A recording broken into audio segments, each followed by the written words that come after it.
Good afternoon mga ka-Virgin, and kasama ko ulit si Pakarat.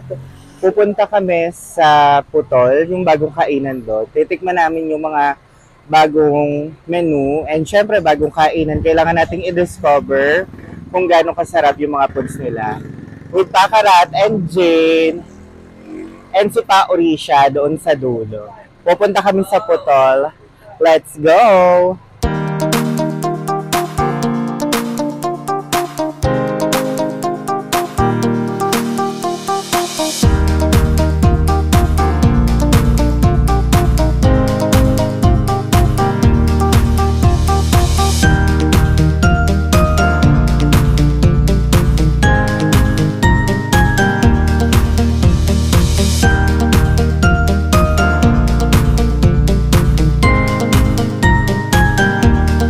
Dito na kami sa Erica Celine. Ang init lang. Medyo mainit. So, hindi natin alam where. Ayan. Ubos na po ang yellow high. So, ito na yun. Sa Kuya Max menu. Yun yung sinasabi ko, yung sinend ko sa group chat. Pwede yan. Okay, go. Laban tayo dyan. Dalawa ang kanin, tapos may sisig.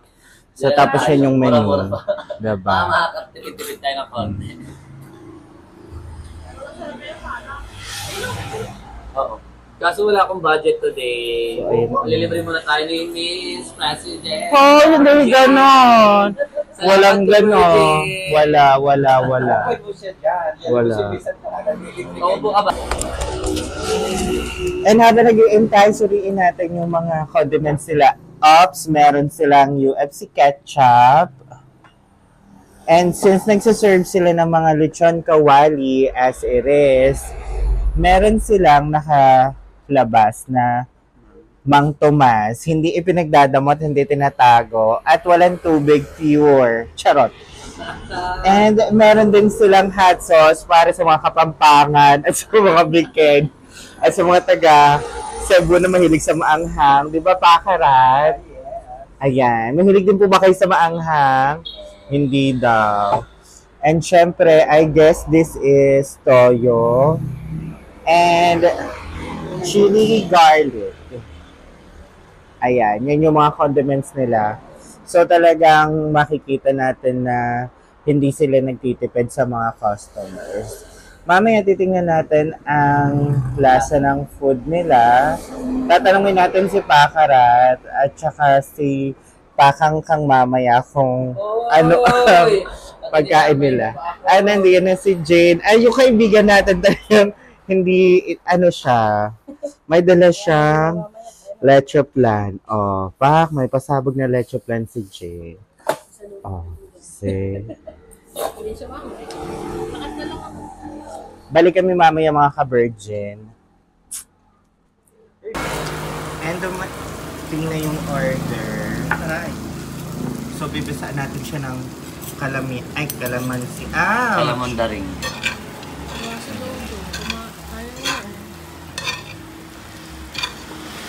Ang gusto rin kasi ng peso ng sisig is toasted. Ayaw niya ng lambot.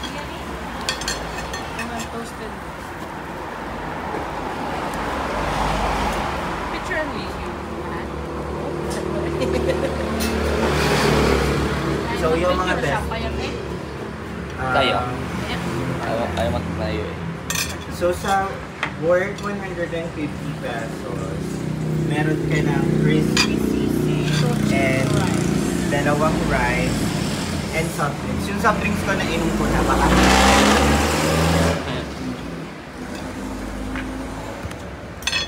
So, kakain mo lang kami mga ka-virgin. Bigyan namin ka kayo ng feedback mamaya. Okay?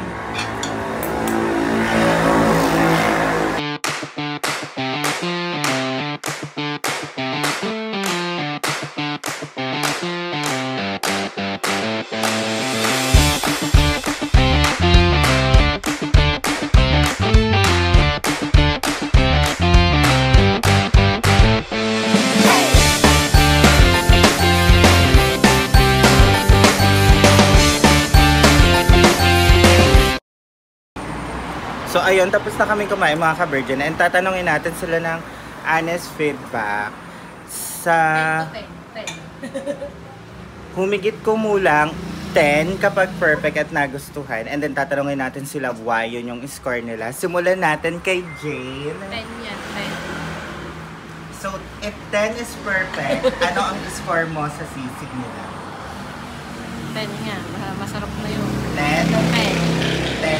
10 for Yeah. Jane. 10. Ay, ihuli natin si Bakara.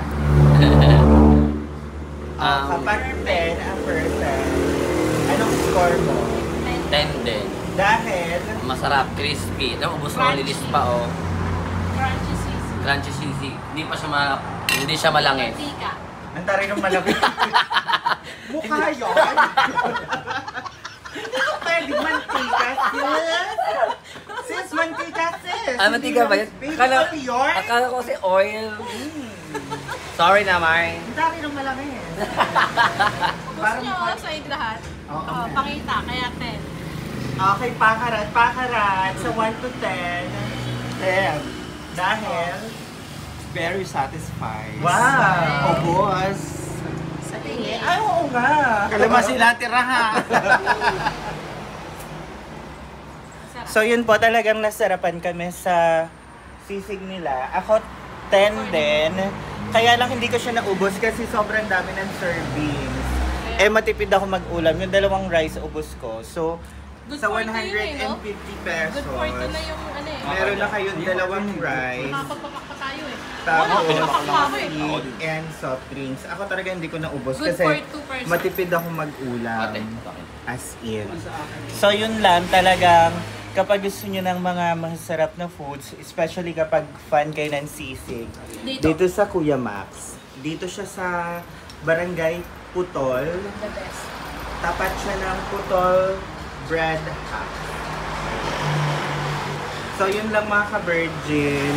Hope makapasyal kayo dito and hindi kami nang chacharot, masarap talaga, as in really masarap. Nagsasabi kami kapag hindi. Ako honestly nagsasabi ako kapag hindi ko gusto. Like may nakainan ako nung isang araw. Charot!